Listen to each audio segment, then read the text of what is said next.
wucewa za ka yi? Ya za a yi sauri kake yi dama? Wai me yake faruwa ne kwana biyu? Wallahi tallahi rana ke dan mutane kai tunani kake yanzu kai dan wuce ne ko dan akwai wani malami a bayan layin ya bada wata fatawa jiya mun je karatu mun je wucewa ma muka ji shi yana nan bada ai ya ce duk wanda ya haifi yaron ya mutu to zai cece shi ranar gobe kiyama ka gane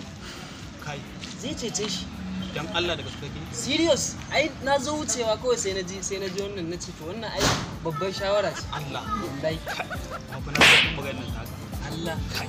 tun da ya karya wannan maganar zuwa zan gida lahi da ni ma sai amma to kai yanzu sai ta burgin ma sai amma aure to in ka je ka haifi yaron bai mutu ba fa ya za ka yi da abu mai sauki abokina ba sai in yanka shi ba